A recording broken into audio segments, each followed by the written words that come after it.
Okay. So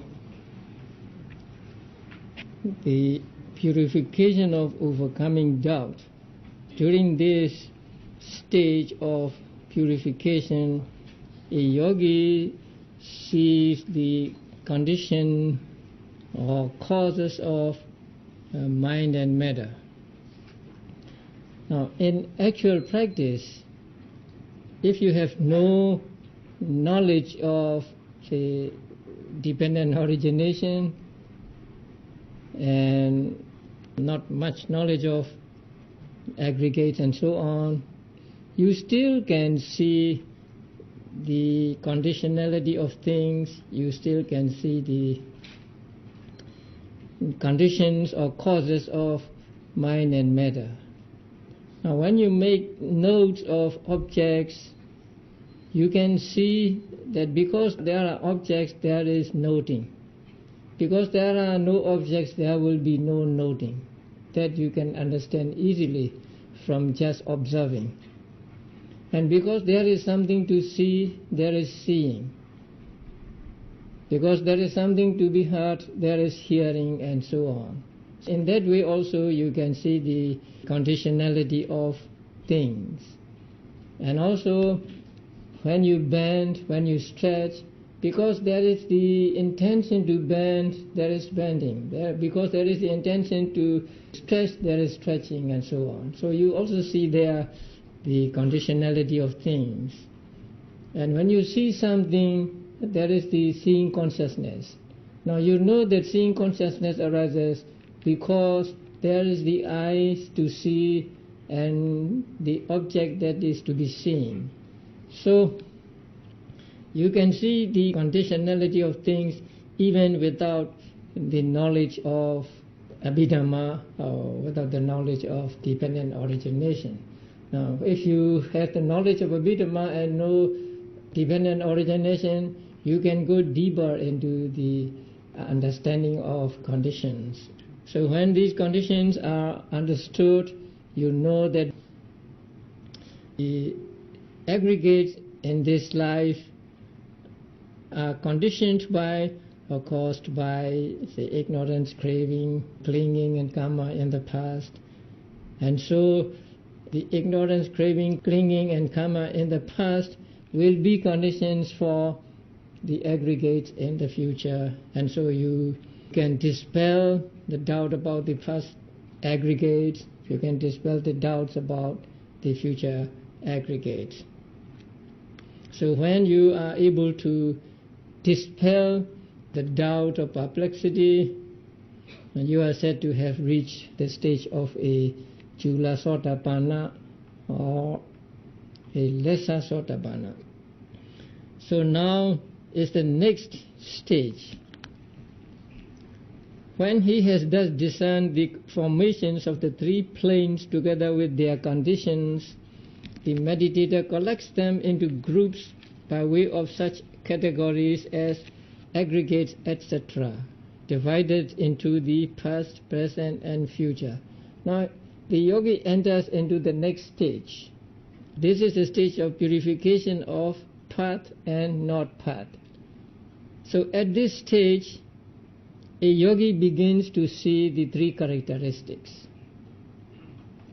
And he tries to discern the three characteristics, taking aggregates by way of taking the mind and matter as groups, say by way of aggregates, by way of doors, by way of object, and so on.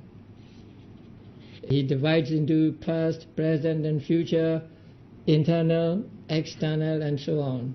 So he next comprehends with the knowledge of comprehension those formations in terms of three characteristics.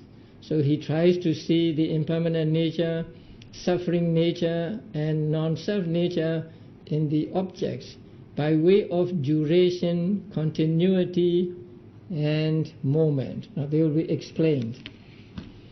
Then he contemplates with the knowledge of the rising and falling of those formations by way of condition and by way of moment. As it does so, there arise an aura, zest, tranquility, resolution, exertion, happiness, knowledge, mindfulness, equanimity, and attachment. And purification by knowledge and vision of what is the path and what is not the path is the discrimination of the characteristics of what is the path and what is not the path by discerning that those imperfections of insight, the aura, etc., are obstacles to progress.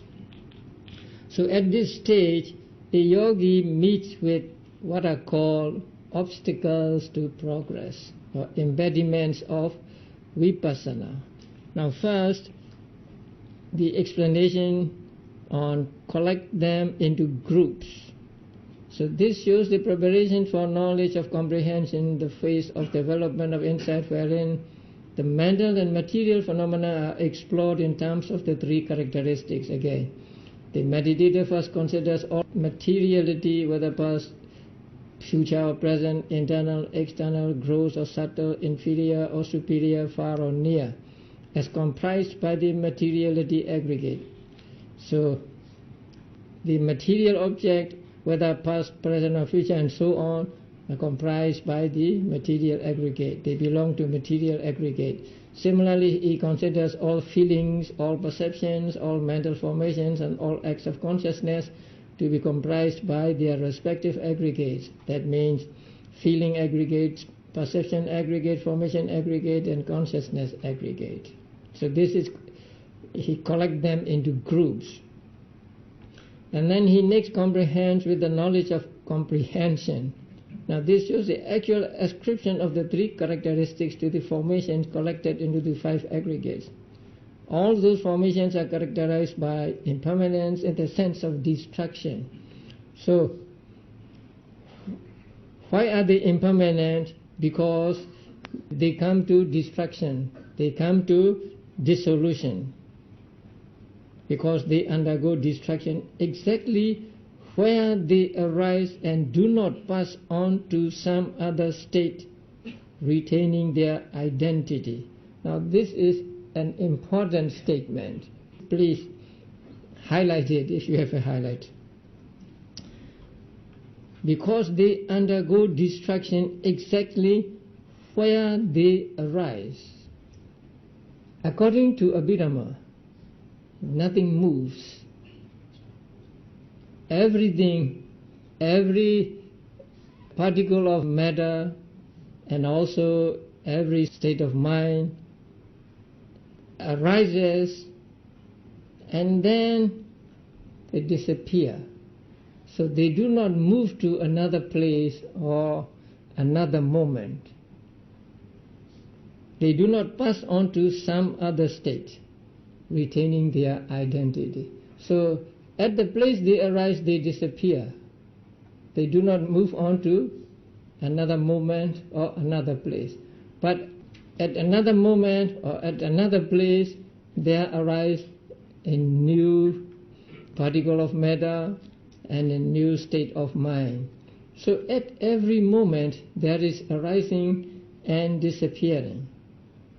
And things do not move to one place to another. And there is no such thing as going from one place to another strictly according to Abhidhamma. So that may be difficult to understand and difficult to accept. Because we have movement. Now we move our hands and there is movement.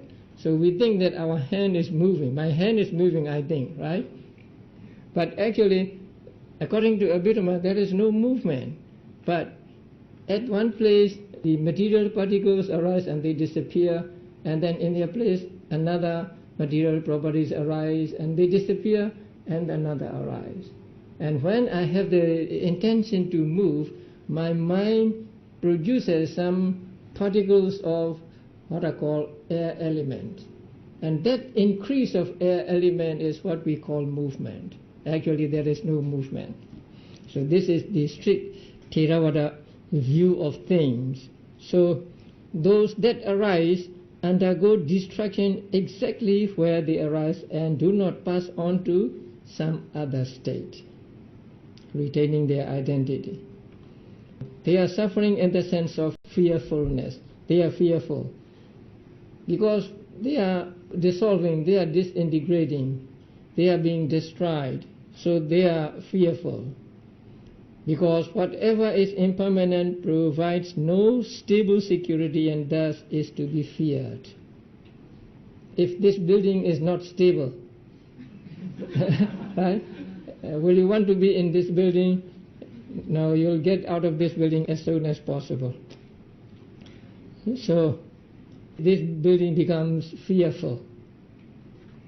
So whatever is impermanent is fearful because it provides no stable security. And they are non-self in the sense of corelessness, no essence, no substance, just the phenomena going on and on. So because they lack any core of self or substance or any inner controller, mind and matter just arise and disappear on their own accord, and there is no controller or no person who administrates over mind and matter. So a yogi tries to see these three characteristics.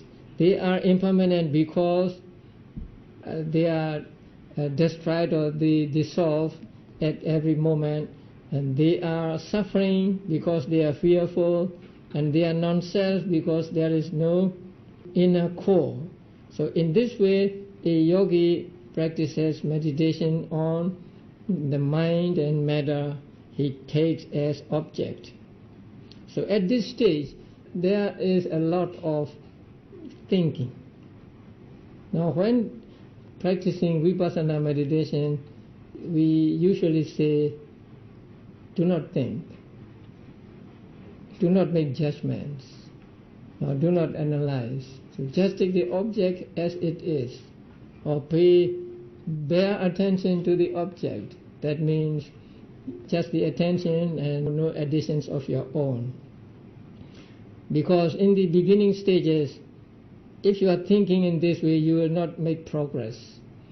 First, you need to steady your mind, you need to make your mind stable, and so at these stages, what you are doing is actually trying to develop concentration. So at these stages, thinking is detrimental.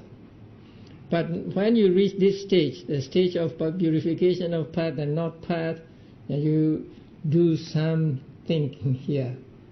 That is why you can use your knowledge of Abhidhamma, knowledge of the aggregates, bases and so on, and knowledge of the dependent origination, and try to see the conditionality of things and so on. So especially at this stage, there is a kind of mental activity, not just passively watching. And when a yogi tries to see the three characteristics, he uses by way of duration, by way of continuity, and by way of moment. That is, by way of duration means in terms of an extended period of time. We take one lifetime. Formations in each single lifetime are all impermanent, suffering, and not self. That's it. Aggregates in this life are impermanent, suffering, and not self. Aggregates in the past life were impermanent, suffering, and not self. Aggregates in the future will be impermanent, suffering, and not self. And then one progressively reduces the periods to the three stages of a single life. That means mind and matter in the first part of the life arise there and disappear there, and they do not go over into the second stage of life. And the mind and matter in the second stage of life also arise and disappear at that stage, and they do not go over to the third stage. So in this way you contemplate. Then to the 10 decades. Mind and matter during the first 10 years do not go over to the second 10 years, and mind and matter in the second 10 years do not go over to third 10 years and so on. So they arise and they disappear then and there. And then to each year, you reduce the time little by little. Mind and matter in this year will not go over to the next year. They will arise here in this year and they will disappear in this year. And then you take months, and then you take half months or fortnights, then you take day, hour, etc., until one recognizes that even in a single step, formations are impermanent, painful, and non-self. This is by way of duration. And then you can contemplate by way of continuity.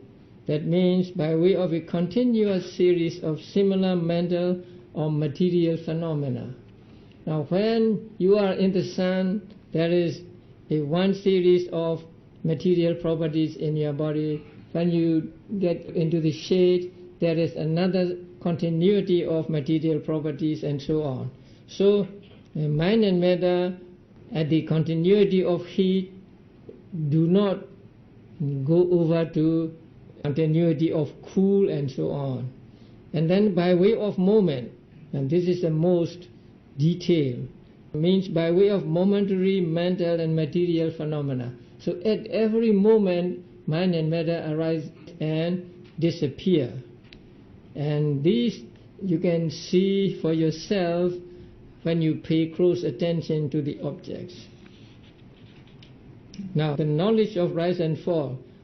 After seeing the three characteristics, another stage is, or another knowledge is, the knowledge of rise and fall.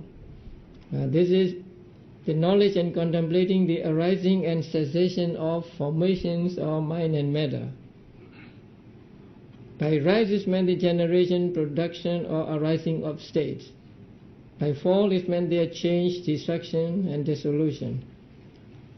So at this stage, you see the formations or you see the objects arise and disappear.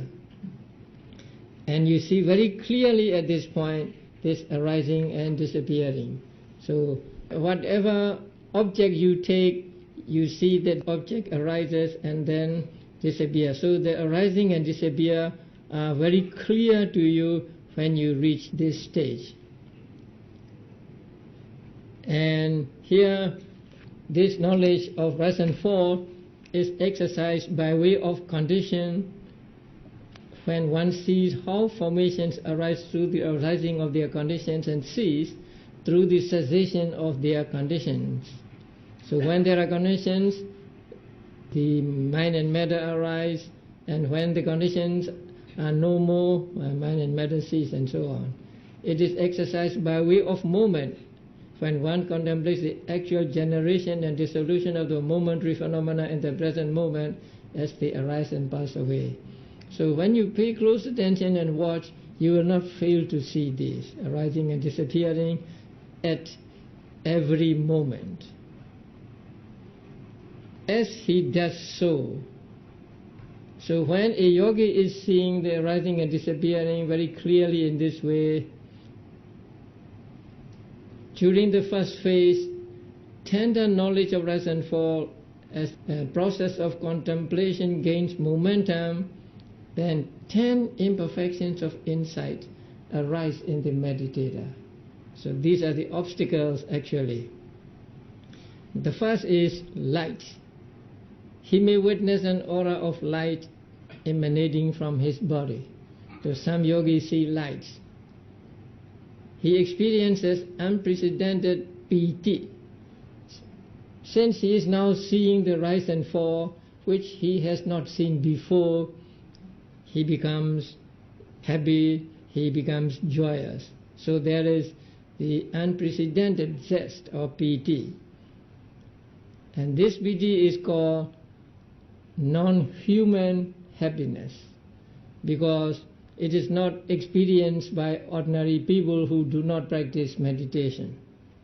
And then he experiences tranquility, especially his mind becomes very tranquil, and when mind is tranquil, the physical body is also tranquil. And then he experiences happiness. His resolution increases, Resolution here means resolution and faith or confidence. So it increases. He makes a great exertion. He makes effort. He doesn't have to encourage himself to make effort. He just makes effort, and his knowledge ripens. His understanding is very clear at this stage, and his mindfulness becomes steady, and he develops unshaken equanimity. So all these are 9, all these arise in him or happen to him who has reached the phase of tender knowledge of rise and fall. So we have to divide the knowledge of rise and fall into 2 divisions. The first is the tender phase, and the other is mature phase.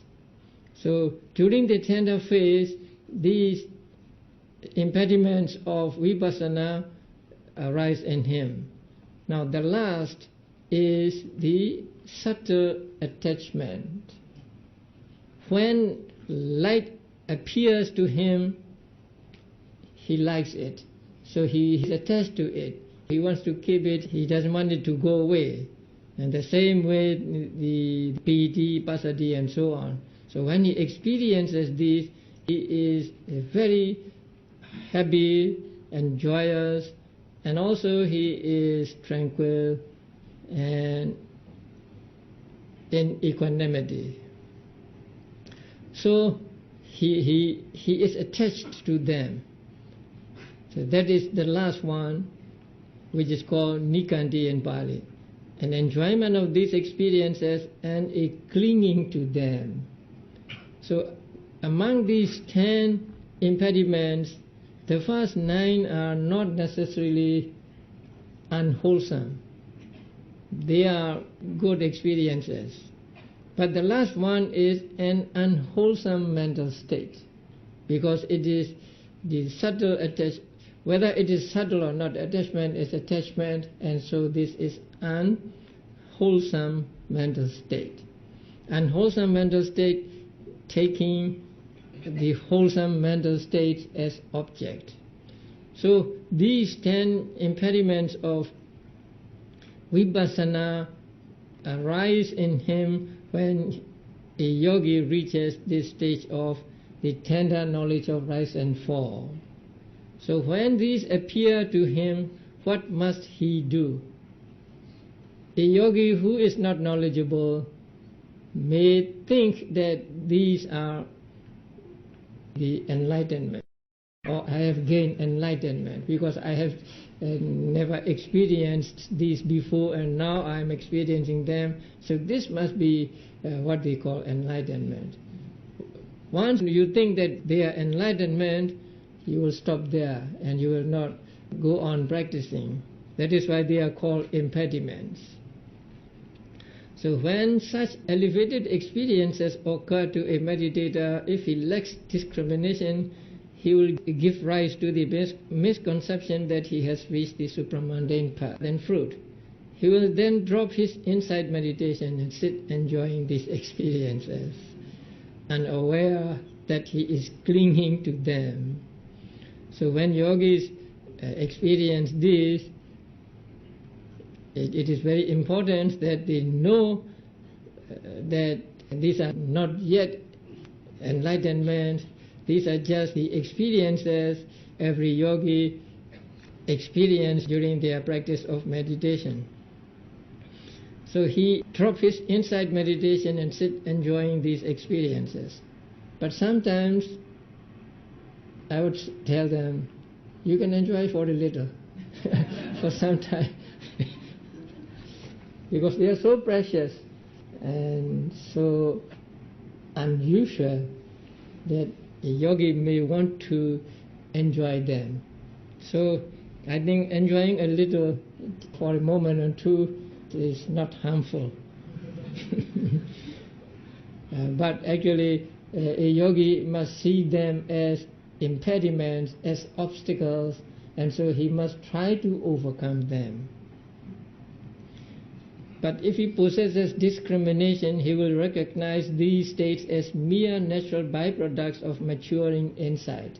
They are the results of insight, he will contemplate them as impermanent suffering and non-self. So, however good he is feeling, however much there is happiness at that moment, at that time, or however pity he is experiencing, he must see all of them as impermanent suffering and non-self, and proceed with his insight contemplation.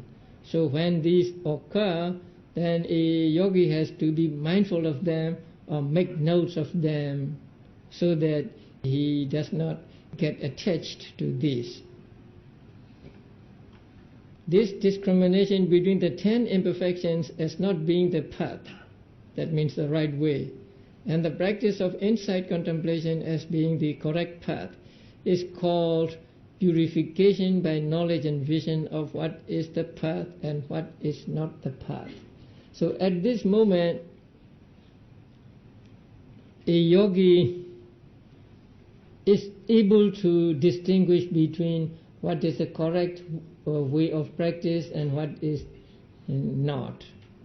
Now he understands now that these 10 things are not enlightenment, actually they are impediments or obstacles to his progress.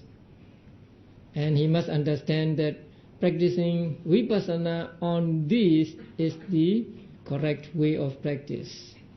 So he must practice vipassana on these impediments, seeing them as impermanent suffering and non-self.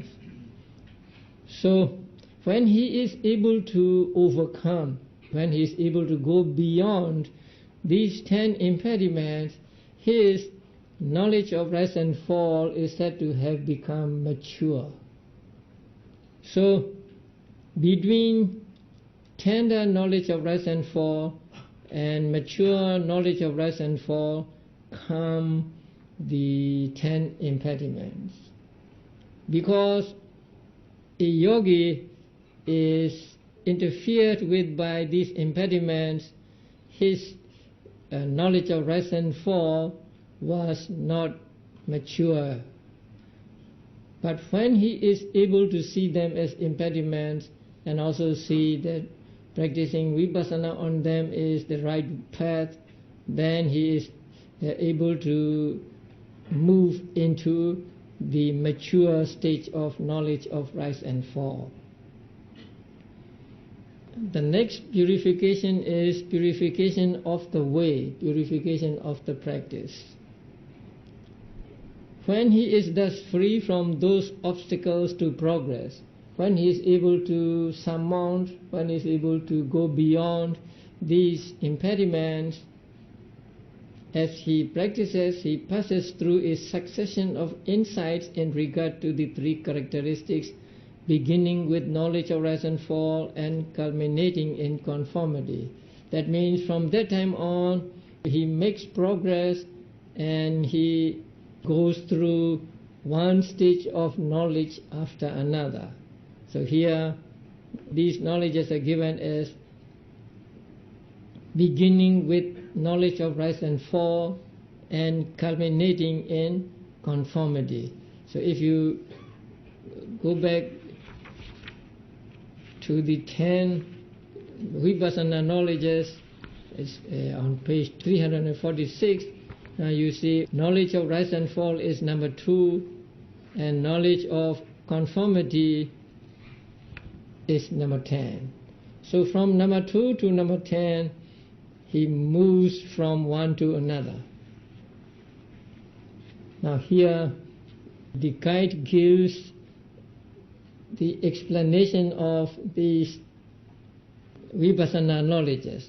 Now here the first one is knowledge of rise and fall. This is the same knowledge as that which preceded the imperfections of insight, but when the imperfections have been overcome, it now matures and develops with increased strength and clarity. So very clearly a yogi sees the rise and fall of every object he keeps his mind on. And the next knowledge he gains is knowledge of dissolution. So at this stage he pays attention to the dissolution rather than the arising. And also only dissolution appears vivid to him, but not the arising. So when the meditator's knowledge becomes keen, he no longer extends his mindfulness to the arising or presence of formations, but brings it to bear only on their cessation, destruction, fall and breakup. So this is knowledge of dissolution. After that, there comes the knowledge of fearful, knowledge that mind and matter are fearful. As the meditator contemplates the dissolution of formations and all three periods of time, he recognizes that all such dissolving things in all realms of existence are necessarily fearful. So mind and matter in the human realm are fearful. Mind and matter in the realms of devas and brahmas are fearful, because wherever they arise, they have the three characteristics, and more importantly, they dissolve. And then the knowledge of danger, the knowledge of finding fault. By recognizing that all formations are fearful, the meditator sees them as utterly destitute of any core or any satisfaction, and as nothing but danger. So he sees now the faultiness of mind and matter. He also understands that only in the unconditioned nibbana, free from arising and distraction, is there any security. So whatever is conditioned is subject to rise and fall, or whatever is conditioned rises and falls. So when there is rising and falling, there is no security. And then next is the knowledge of disenchantment, knowledge of turning away. When he sees all formations as danger, he becomes disenchanted with them and takes no delight in the field of formations belonging to any realm of existence. So at this stage, a yogi becomes wearied with mind and matter. He becomes disenchanted with mind and matter. He feels very miserable, actually. So it is a stage where some yogis ran away from the meditation center.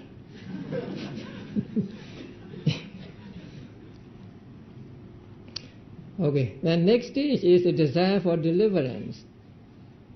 So after he is disenchanted with mind and matter, when he takes no delight in mind and matter, he wants to get rid of them, he wants to get away from them.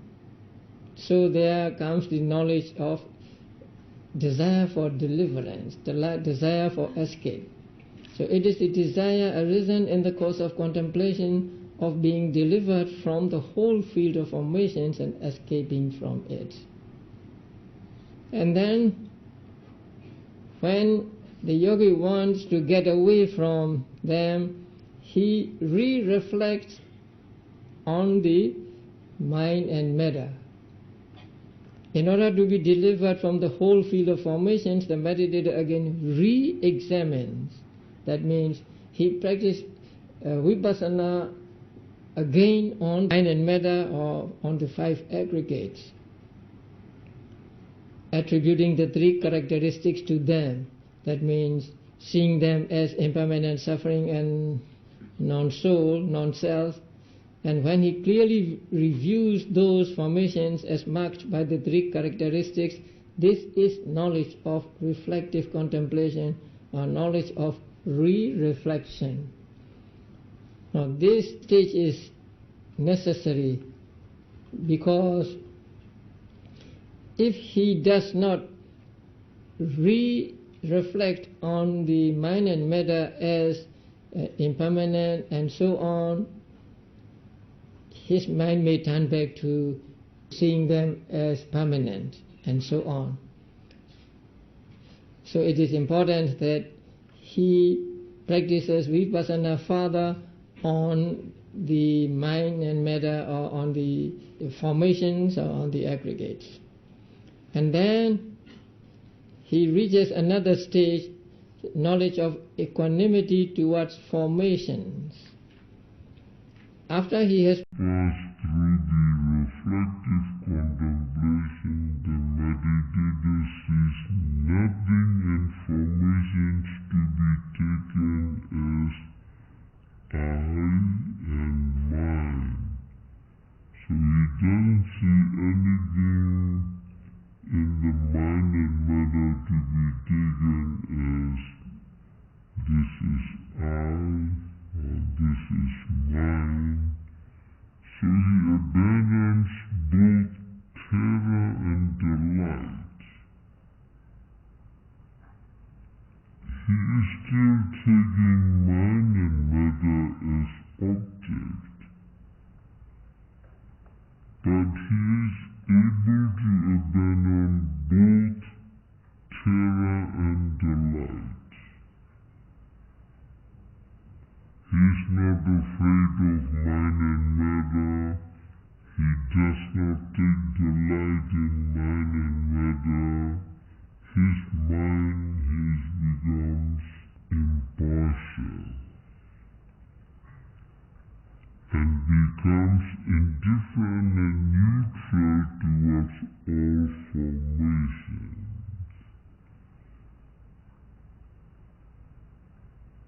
Thus there arises in him knowledge of equanimity towards formations. So when a yogi reaches this stage, he doesn't have to make effort to be mindful or to see the three characteristics. So the mindfulness, as it were, comes by itself, and it is effortless mindfulness at this stage. And also his mind becomes very subtle, and his understanding becomes very sharp at this stage. From that stage, he enters into another stage called knowledge of conformity. And this knowledge is also called adaptation. This is the knowledge of the sense sphere chetas, that is karma vajra chetas, that arise preceding the change of lineage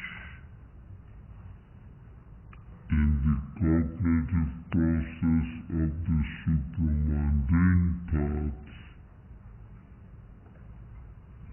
dealt with in the following section. These phases of insight is called conformity because it conforms to the functions of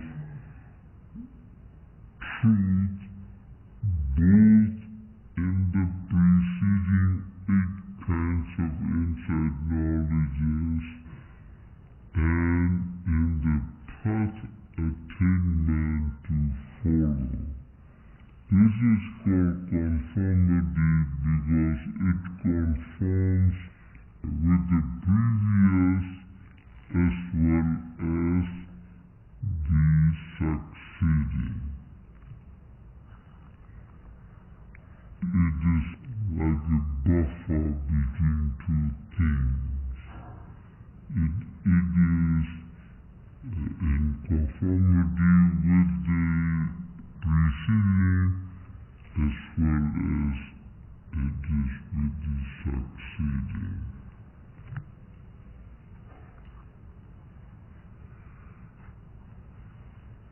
Next is the attainment of enlightenment.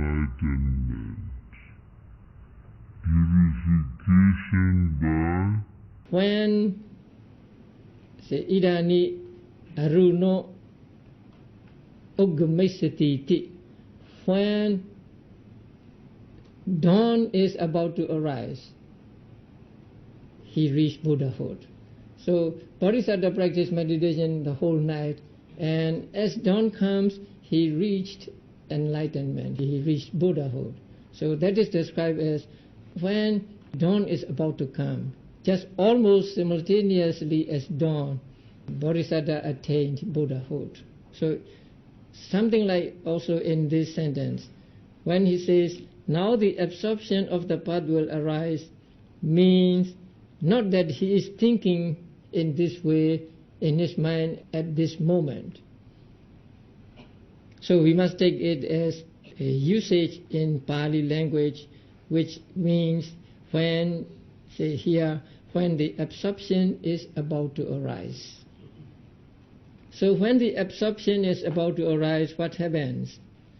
Arresting the life continuum, there arises mind door adverting. Now you have to remember the thought process. When a thought process is going to arise, first there are moments of life continuum or bhavanga. And then cutting the flow of life continuum, there arises here mind door adverting, because it is a mind or thought process. And followed by 2 or 3 moments of insight consciousness, having for their object any of the characteristics such as impermanence, etc. So, after mind or adverting consciousness, there are 2 or 3 moments of insight consciousness. So, after the mind or adverting consciousness, then insight consciousness arises for 2 or 3 moments. And these insight consciousnesses take the characteristics as object.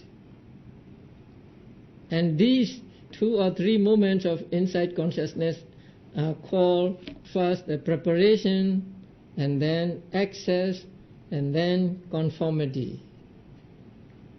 That knowledge of equanimity towards formations together with knowledge that conforms to the truth, when perfected, is also termed insight leading to emergence. So the knowledge of equanimity towards formation together with knowledge that conforms to the truth. That means the knowledge just mentioned above. So when perfected is also termed insight leading to emergence. Okay, now we are very close to enlightenment. Thereafter, the change of lineage consciousness, having nirvana as its object, occurs.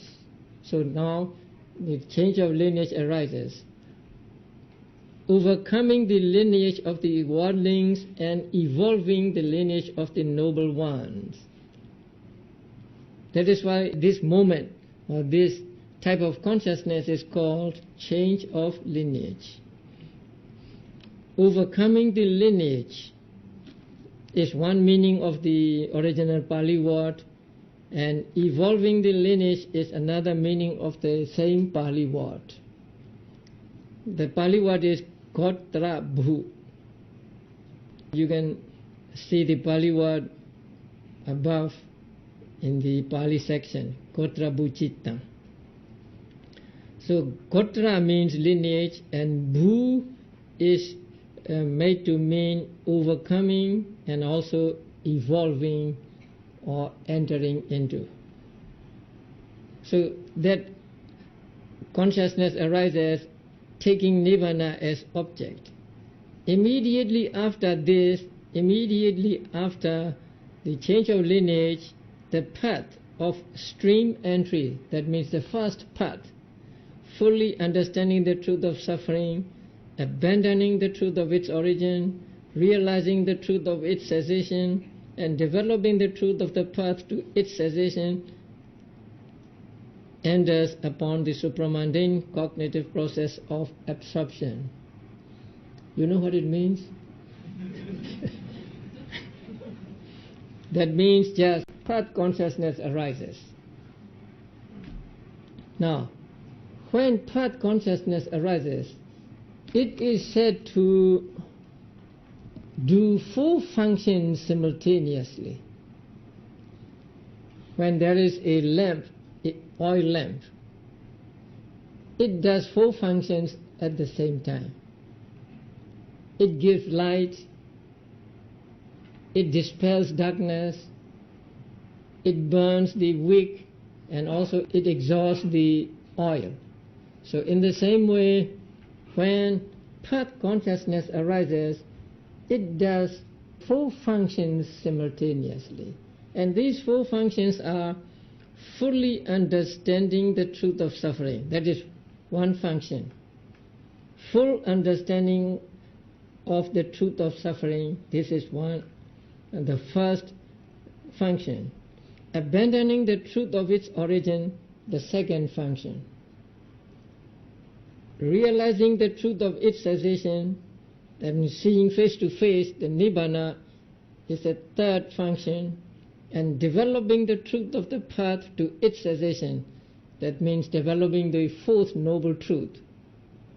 So, at the moment of path consciousness, that path consciousness does these 4 functions simultaneously and enters upon the supramundane cognitive process of absorption. So, up to change of lineage, it is mundane. But beginning with path consciousness, it becomes supramundane. After that, 2 or 3 moments of fruition, consciousness arise and cease. So immediately after path consciousness, there are 2 or 3 moments of fruition consciousness arise and cease. Then there is subsidence into the life continuum. So this describes a thought process, an enlightenment thought process. Now, first it mentions the mind door adverting. We'll begin from there. So before mind door adverting, there are moments of bhavanga. So there are moments of bhavanga, and then mind door adverting.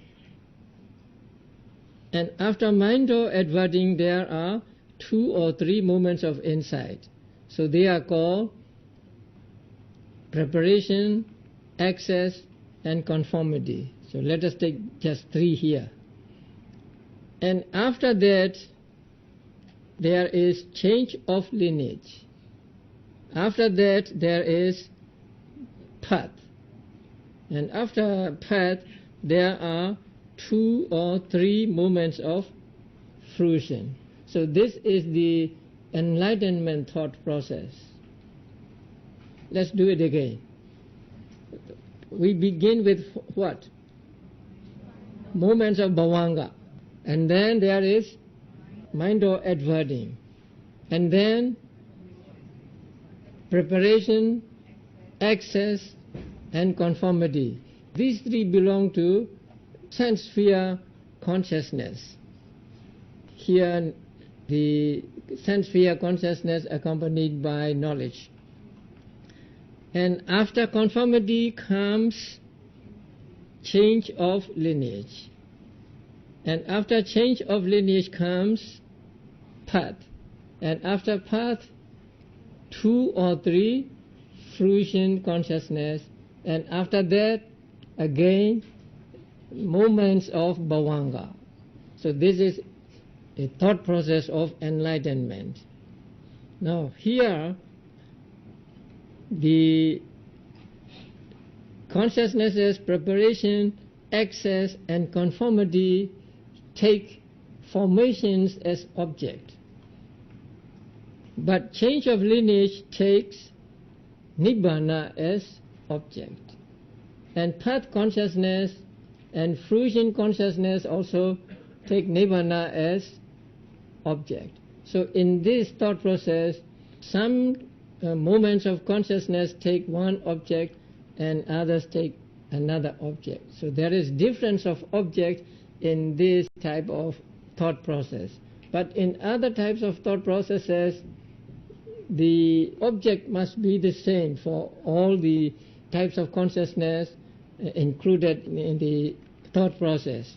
But here, the individual moments of consciousness takes different objects. So some take the formations as object, and then one take Nibbana as object that belong to sense sphere, and then path and fruition take Nibbana as object.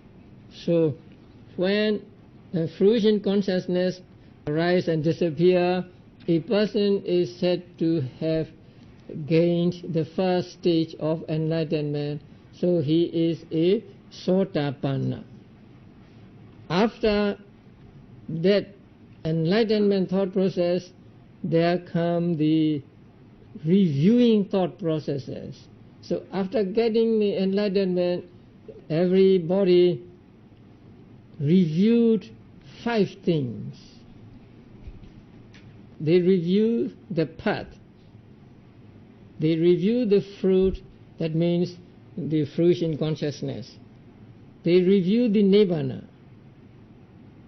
And these 3 things, they invariably review. So after getting enlightenment, every person reviews these 3, the path, the fruit, and Nibbana. And he either reviews or does not review, defilements destroyed. Now at the moment of path consciousness, defilements are destroyed, defilements are eradicated. So those who have gained enlightenment review the defilements that are destroyed, and also the defilements remaining. Now at the moment of first path, doubt and wrong view, these 2 defilements are eradicated. So if he reviews them, then he will review that I have eradicated 2 defilements, and so there are 8 defilements remaining. So he may or may not review the defilements destroyed and the defilements remaining, but he will always review the first 3, which are path, fruit, and Nibbana. Thus the fourfold path, which has to be developed in sequence by means of the sixfold purity, is called purification by knowledge and vision. So this is called purification by knowledge and vision. Fourfold means the first path, second path, third path, and fourth path. Sometimes we read in the stories that people gain enlightenment very quickly, very easily. Say, after listening to a discourse, 80,000 beings gain enlightenment and so on. It seems that they didn't have to practice vipassana at all, and they gain enlightenment like by magic. But actually, the commentaries explained that even if the enlightenment seems to be instantaneous, they have to go through these stages of knowledge and these stages of vipassana. Without going through the vipassana stages, there can be no enlightenment. Okay. In the given notes, 24 conditions, the patthana condition of Upanishad and Ati are not listed explicitly. Please comment. Please explain what to Purijada Nisya, what Aramana Purijada Nanaknika Kama means. Because Upanishad and Ati, along with Aramana and Kama, are the heads under which others are listed. So that is why they are not listed again. And Vatu Purijada Nisya means three things. It must be a base, it must have arisen before, and it must be a support. And Vataramana Purijata means it must be Vatu, it must be object, it must have arisen before, and also Nisya, it must be a support. The heart base can be both the support and object of some types of consciousness. And Nanakanika karma means, I think I have already explained this, different time karma. So different time karma means karma that arises at the different time from its results. It is opposed to co-nascent karma, because co-nascent karma arises with its conditioned states at the same time. But this Nanakanika karma or asynchronous karma arises in a different time than its results. To reach the jhana of happiness, is it necessary to have highest level of zest, a pervading zest, so we can reach the next jhana of sukha? It is said that a person experiences all 5 kinds of piti when they practice meditation. So a person needs to experience all these 5 in order to get jhana. And then next question, when I am in second jhana with piti, if I don't have pervading zest, only have minor zest, is my mindfulness on the object not good enough? My object is breathing method, air on the upper lip as object. So you try to improve your quality of zest by paying closer attention. Your object can be air. Air means that the breath, and then the breath must be as concept and not as air element. Now, if you are taking air element as object, you are not going to get jhana, because analyzing into 4 elements meditation does not lead to attainment of jhana. It can lead to only the attainment of access concentration. So if you want to get jhana, you have to take the concept of breath as object and not the air element.